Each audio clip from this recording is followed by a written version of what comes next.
Chapter 7 માં જ દ્રવ્યમાન કેન્દ્ર છે એમાં જો દ્રવ્યમાનનું સતત વિતરણ એટલે કે જે દળ ધરાવતો પદાર્થ છે એનું આપણે સતત વિતરણ કરીએ તો એ ધરાવતા તંત્ર માટે આપણે શું કહી શકીએ, એનું સૂત્ર શું મળે તે આપણે જોઈએ.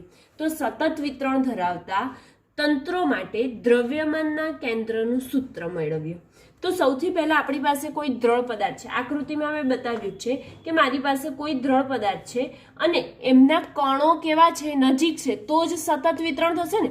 હવે મારી પાસે કોઈ કણ છે, બરાબર, તો એ જે કણ છે એ આ રીતે એકદમ નજીક છે. તો હવે આપણે એ વસ્તુને એકદમ દૂરથી જોઈશું તો આપણને શું લાગશે કે આ કોઈ એક લાઈન જ છે એવું લાગશે. માટે આપણે એને કેવું લઈ લઈએ છીએ, સતત વિતરણ, બરાબર. દ્રળ પદાર્થ ખૂબ જ નજીક હોય તેવા કણોનું તંત્ર છે.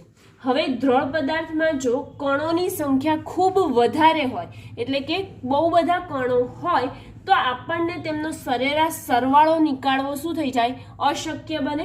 જો તે અશક્ય બને તો એ કણો વચ્ચેનું અંતર જો સૂક્ષ્મ લઈ લેવામાં આવે તો એ પદાર્થ જે છે એમનામાં દ્રળ પદાર્થનું સતત વિતરણવાળું તંત્ર છે તેવું કહેવામાં આવે છે. તો હવે એવા મારી પાસે ધારો કે n કણો છે તો હું શું લખી શકું કે જો પદાર્થને n નાના દ્રવ્યમાન ખંડોમાં વિભાજિત કરીએ, જો પદાર્થ જે આપણો છે એ પદાર્થને n નાના કણોમાં વિભાજિત કરીએ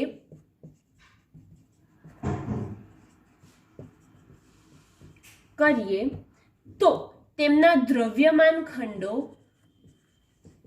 કઈ કામ મુજબ હોય, બહુ બધા કણો છે, n કણો છે, તો એમના દ્રવ્યમાન ખંડો કેવા હોઈ શકે, અનુક્રમે delta m1, delta m2, delta m3 up to ક્યાં સુધી હોઈ શકે, ડેલ્ટા mn સુધી, કેમ કે n કણો છે ને. તો અહીંયા મેં આકૃતિમાં એ જ બતાવ્યું છે. તો જે બહુ બધા સતત કણો છે એમાંથી મેં એક નાનો કણ લીધો અને એના યામ શું છે, x, y અને z. એવી રીતે કોઈ g કેન્દ્ર છે તો g કેન્દ્ર પર તેનું દ્રવ્યમાન કેન્દ્રના યામ જે છે એ કેટલા લઈએ છીએ, xg, yg અને zg. હવે આવા દ્રવ્યો છે n નાના કણો લેવામાં આવે તો જો ડેલ્ટા mi દ્રવ્યમાન ધરાવતા આઈમો ખંડ હોય, શું કે જો ડેલ્ટા mi દ્રવ્યમાન ધરાવતું હોય, જો ડેલ્ટા mi દ્રવ્યમાન હોય તો તે ધરાવતા આઈના યામો શું લઈ શકે, આઈના યામો xi, yi અને zi મુજબ લઈ શકીએ. જો xi, yi અને zi હોય તો તેમના દ્રવ્યમાન કેન્દ્રોના યામ પરથી એના દ્રવ્યમાન કેન્દ્રો આવશે ને, તો તેમના દ્રવ્યમાન જે કેન્દ્રો છે ના યામ શું લખી શકશો તમે, x, y અને z ત્રણ વસ્તુ હશે. તો x બરાબર આપણે જે દ્રવ્યમાનમાં જે વિતરણ કરતા હતા 2 કણોના તંત્ર માટે અને 3 કણોના તંત્ર માટે આપણે શીખી ગયા. શું લખતા હતા, m1x1 પ્લસ m2x2 છેદમાં m1 પ્લસ m2 એવું લખતા હતા ને. તો એમનું જે સરેરાશ ટોટલ લખતા હતા એ શું લખતા હતા, summation over i is equal to 1 to n mixi છેદમાં કેપિટલ M એવું લખતા હતા. કુલ દળોનું દ્રવ્યમાન એટલે કે કુલ દ્રવ્યમાન જે કણો છે એના તંત્રનું કુલ દ્રવ્યમાન એવું લખતા હતા. તો હવે સેમ વસ્તુ આપણે x યામ માટે, y યામ માટે અને z યામ માટે લખીએ તો જોઈએ શું થાય. x માટે લખીશું તો શું થશે, સમેશન ઓવર ડેલ્ટા, અહીંયા ડેલ્ટાની નિશાની લીધી માટે ડેલ્ટા mixi અપોન શું થશે, સમેશન mi. એવી જ રીતે જો વાયામ લઈએ તો summation delta miyi upon summation mi અને સેમ ઝેડ માટે પણ લઈશું તો summation delta mizi upon summation mi. હવે આ બધા ટોટલ દળોનું દ્રવ્યમાન હોય તો એને આપણે શું લખીએ છીએ, કેપિટલ M લખીએ છીએ, બરાબર. તો જેમ n મોટો કરતા જઈએ તેમ તેમ ડેલ્ટા એમ આઈ શું થતો જાય, નાનો થતો જાય, એટલે કે સંકોચાતો જાય. તો ડેલ્ટા એમ આઈ જેમ એન મોટો કરીશું, મોટો થાય, તેમ આપણો ડેલ્ટા એમ આઈ જે છે એ કેવો થતો જાય, નાનો થતો જાય. તો હવે એ જે નાનો થતો જાય એના માટે આપણે સંકલન કરીએ. તો હું લખું છું અહીંયા કે જો આઈ પરનો સરવાળો સંકલન સ્વરૂપે દર્શાવીએ, તો સંકલનથી દર્શાવીએ તો શું લખી શકાય? આ બાજુ લખીએ આપણે સમેશન ડેલ્ટા એમ આઈ. સમેશન છે ને, તો સમેશન ડેલ્ટા એમ આઈ એને સંકલન સ્વરૂપે એટલે કે ઇન્ટિગ્રેશન સંકલન ડીએમ. આ બધા કણો છે એનું શું થશે? સરવાળો થશે. એટલે કે બધાનો સરવાળો એટલે આપણે શું લખી શકીએ? એમ લખી શકીએ.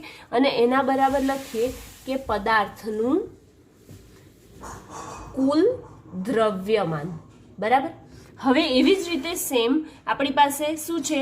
ડેલ્ટા એમ આઈ છે, એમ આઈ એક્સઆઈ છે. તો એના માટે લખીએ સમેશન ઓવર ડેલ્ટા એમ આઈ એક્સઆઈ. હવે ડેલ્ટા એમ આઈ છે તો ડેલ્ટા એમ આઈની જગ્યાએ આપણે શું લખીએ છીએ? એમ લખીએ છીએ. એટલે સંકલન બતાવીએ છીએ ને, તો એક્સ એમનો એમ અને કોનું સંકલન થશે? ડીએમનું. આનું સંકલન થશે, આટલાનું સંકલન થશે અને એક્સ એમનો એમ. એવી રીતે સેમ આના માટે તો summation delta M I why I. તો એમાં સમેશન એમ આઈનું શું થશે? ઇન્ટિગ્રેશન ડીએમ અને વાય એમનો એમ, એટલે કે integration x dm, integration y dm, integration y dm. અને સેમ તે જ રીતે ડેલ્ટા એમ આઈ ઝેડ આઈ હોય તો શું લખીશું આપણે? કે delta M I Z I છે માટે ડેલ્ટા એમ આઈ એ તો સંકલનમાં એટલે કે ડીએમ આવી ગયા અને આ ઝેડ બાકી રહ્યો તો એના માટે ઝેડ. તેથી summation delta M I Z I બરાબર સંકલન ઝેડ ડીએમ સ્વરૂપે લખી શકીએ. હવે આપણે એવું જોઈ ગયા હતા કે દ્રવ્યમાન કેન્દ્રના યામમાં સમેશન એમ આઈ છે તો એને આપણે શું લખી શકીએ? એમ લખી શકીએ. બરાબર. તો જો એને મારે ફરીથી લખવું હોય તો હું આટલું રફ કરી કાઢું છું. એને કયા સ્વરૂપે લખી શકીશું આપણે જોઈએ.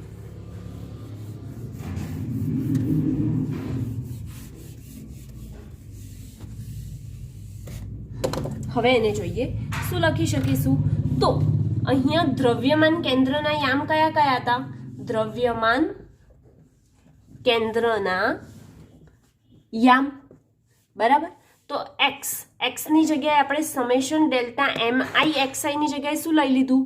ઇન્ટિગ્રેશન એક્સ ડીએમ લીધું કે નહીં? તો આની જગ્યાએ ખાલી એક્સ ડીએમ લખીએ. પછી એના છેદમાં તમે શું લખી શકશો?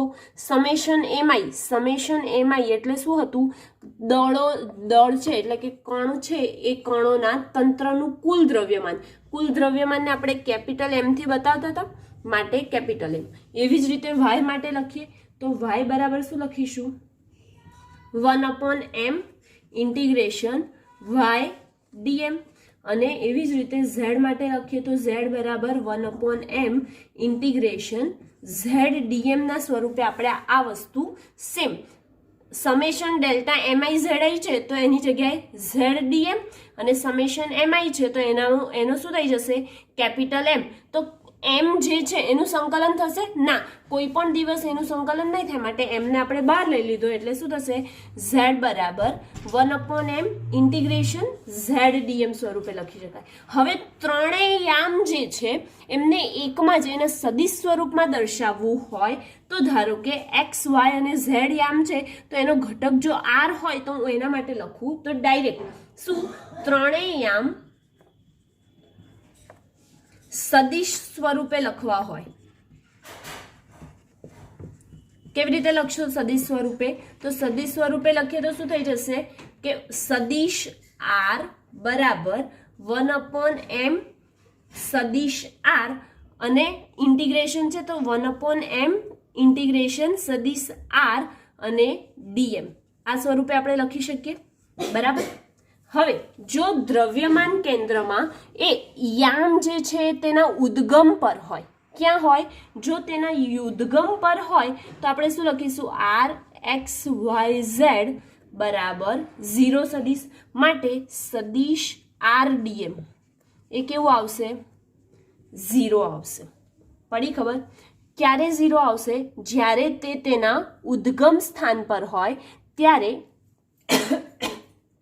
તે 0 આવશે.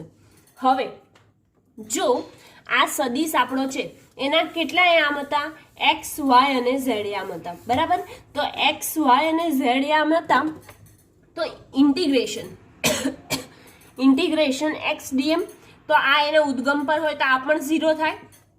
જો એવી જ રીતે YDM જો એના ઉદ્ગમ સ્થાન પર હશે તો ઉદ્ગમ સ્થાન પર આપણે જાણીએ કે એ 0 હશે, અને એવી જ રીતે Z પર હોય તો એ પણ શું થઈ જાય? 0 થઈ જાય. આમ આ જે સતત વિતરણ છે તો તેના દ્રવ્યમાન કેન્દ્ર પર યામ છે એના ઉદ્ગમ પર હશે તો એ 0 આવશે. પરંતુ જો તેનું કુલ દ્રવ્યમાન m લઈએ અને દ્રવ્યમાન કેન્દ્રના યામ અલગ અલગ લેવા હોય તેના યામ પર, ધારો કે x યામ પર હશે તો ઇન્ટિગ્રેશન XDM છેદમાં m, એવી જ રીતે y યામ પર હશે તો ઇન્ટિગ્રેશન YDM છેદમાં m, અને જો તેના z યામ પર હશે તો શું થઈ જશે? ઇન્ટિગ્રેશન ZDM છેદમાં m સ્વરૂપે આપણે લખી શકીએ. એટલે કે જે દ્રવ્યમાનના કેન્દ્ર છે એમાં એનું સતત વિતરણ છે અહીંયા શું થાય છે?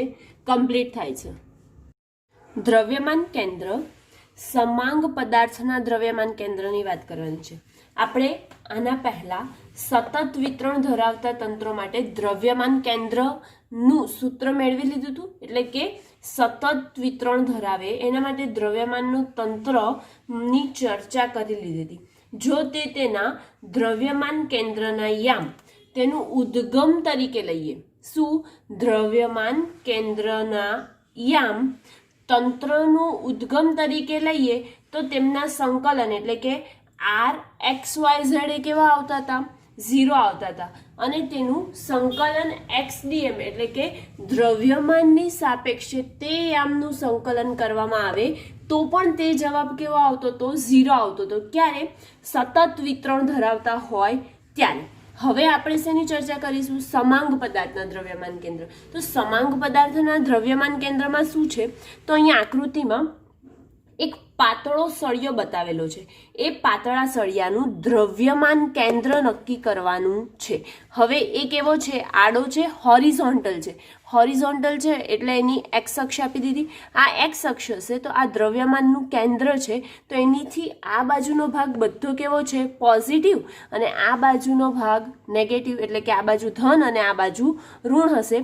હવે બે પદાર્થ છે એમના દ્રવ્યમાન DM છે અને આ પદાર્થનું દ્રવ્યમાન પણ DM છે. બંનેના દ્રવ્યમાન સરખા છે, પરંતુ અહીંયાથી અહીંનું અંતર x છે, જ્યારે આ કેન્દ્રથી અહીંનું અંતર -x છે. કેમ કે આ બાજુ કઈ ડાયરેક્શન થઈ ગઈ?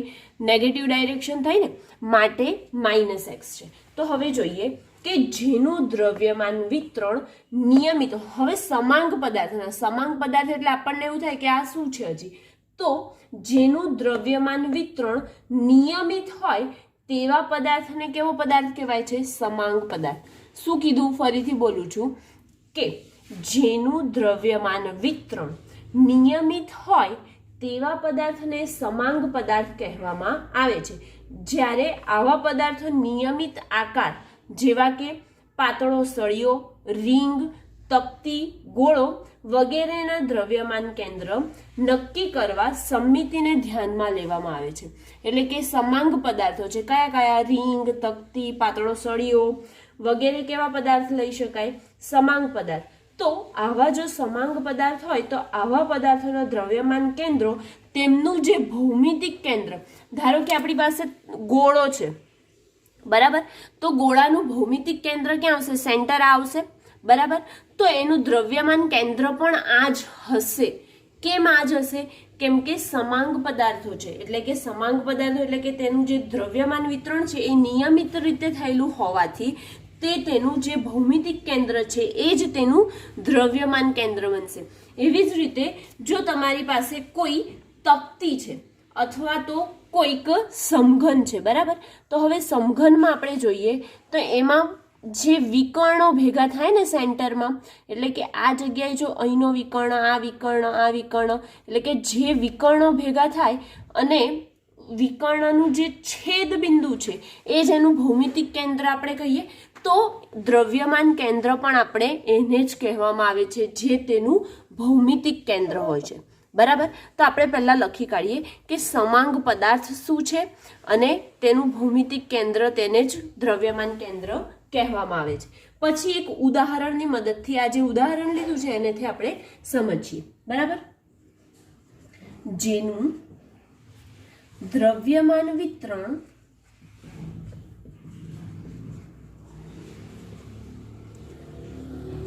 નિયમિત હોય તેવા પદાર્થને સમાંગ પદાર્થ કહે છે.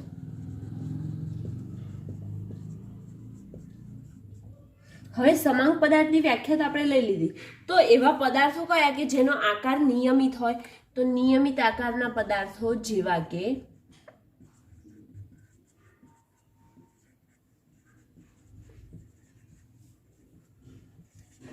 કે પાતળો સળિયો,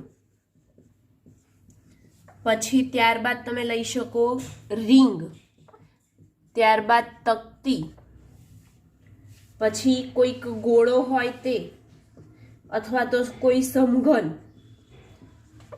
આ બધાના દ્રવ્યમાન કેન્દ્ર નક્કી કરવા સમમિતિને ધ્યાનમાં લેવામાં આવે છે. હવે એ સમમિતિ કઈ? તો આવા પદાર્થોના દ્રવ્યમાન કેન્દ્ર કયા? જે નિયમિત આકાર ધરાવતા હોય એવા પદાર્થોના દ્રવ્યમાન કેન્દ્ર. આવા પદાર્થોના દ્રવ્યમાન કેન્દ્ર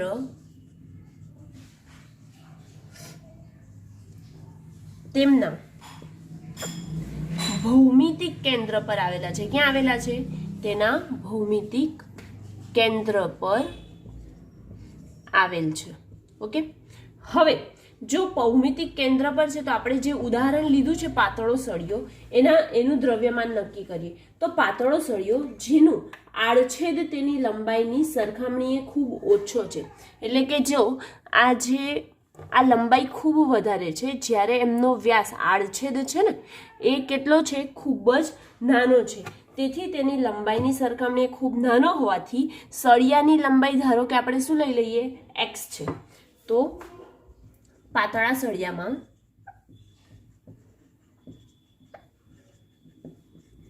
લંબાઈની સરખામણીમાં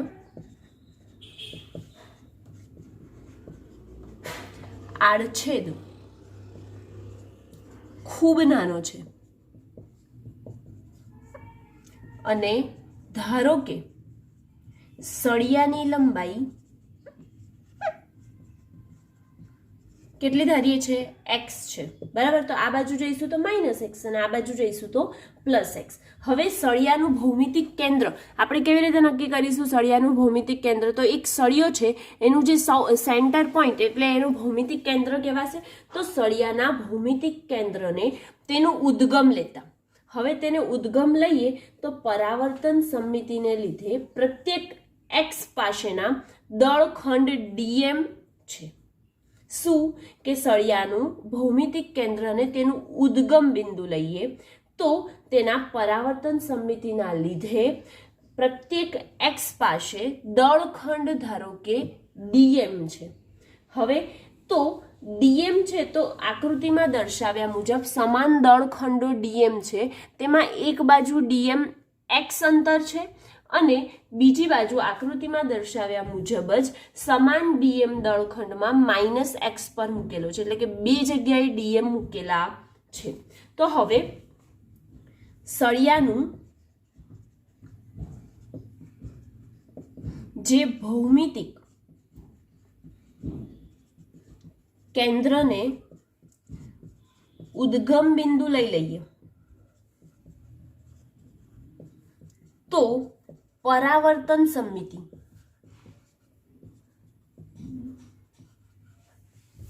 ના લીધે પ્રત્યેક x પાસે દળખંડ dm લેવામાં આવે અથવા તો dm છે. બરાબર. તો એ dm છે તો આકૃતિમાં દર્શાવ્યા મુજબ આ બાજુ dm જોડે શું છે? -x છે. તો લખું કે આકૃતિમાં દર્શાવ્યા મુજબ સમાન દળખંડ ડીએમ પાસે -x ડીએમ ને -x પર મૂકેલો છે અથવા તો મૂકેલ છે, બરાબર. તો હવે એનું ઉદ્ગમ જ તે હોય તો તેમના સંકલનની દરેક જોડમાં ફાળો કેવો હશે? શૂન્ય હશે. એમના ઉદ્ગમ પર અહીંયાથી અહીં જાય ને અહીંથી અહીં જાય તો એનું ઉદ્ગમ પર જ જાય, માટે શું 0 થઈ જશે. તો સંકલનમાં આવી દરેક જોડનો ફાળો કેવો હોય છે? શૂન્ય હોય છે. સંકલનમાં દરેક જોડ શૂન્ય બને છે, એટલે કે શૂન્ય ફાળો આપે છે. શૂન્ય ફાળો આપતી હોય તો હું લખી શકું કે સંકલન xdm, જે સતત વિતરણમાં લખ્યું હતું તેમજ. તો ઉદ્ગમ પર હોય તો xdm બરાબર શું બની જશે? 0 બનશે. જે બિંદુ માટે સંકલન પોતે શૂન્ય હોય તે બિંદુ દ્રવ્યમાન કેન્દ્ર છે. જે બિંદુ માટે સંકલન પોતે શૂન્ય હોય તે જ તેનું શું બની જાય છે? દ્રવ્યમાન કેન્દ્ર બની જાય છે. આમ સમાંગ પાતળો સળિયો લેવામાં આવે તો તેનું જે દ્રવ્યમાન કેન્દ્ર છે, અહીંથી અહીં ને અહીંથી અહીં, જેનું દ્રવ્યમાન કેન્દ્ર છે એ જ એનું ભૌમિતિક કેન્દ્ર પર છે. તો અહીંયા લખી કાઢીએ કે આમ જોઈ શકીએ કે સળિયાનું દ્રવ્યમાન કેન્દ્ર એ ક્યાં છે? તેના ભૌમિતિક કેન્દ્ર પર છે. ઓકે, એટલે કે હવે જે આ સમાંગ છે, શું સમાંગ પદાર્થનું દ્રવ્યમાન કેન્દ્ર છે, એમાં સામાન્ય રીતે આવા પદાર્થ માટે આપણે જો આ બાજુ જઈએ તો 3 ડાયમેન્શનમાં હોય, એટલે કે ત્રિપરિમાણમાં હોય તો કયા કયા અક્ષ આવે? x, y અને z આવે. તો સામાન્ય રીતે આવા તમામ પદાર્થ માટે આપણે x, y, z પર સ્થિત દરેક ઘટક dm ને અનુરૂપ જ બીજો ઘટક -x, -y અને -z લેવામાં આવે છે. અને આ ઘટકમાં જે તેનું ઉદ્ગમ બિંદુ છે, એટલે કે જે તેનું ભૌમિતિક કેન્દ્ર છે, તે જ તેનું શું બની જાય છે? દ્રવ્યમાન કેન્દ્ર બની જાય છે. ઓકે, આમ સમાંગ પદાર્થનું જે દ્રવ્યમાન કેન્દ્ર છે એ અહીંયા કમ્પ્લીટ થાય છે.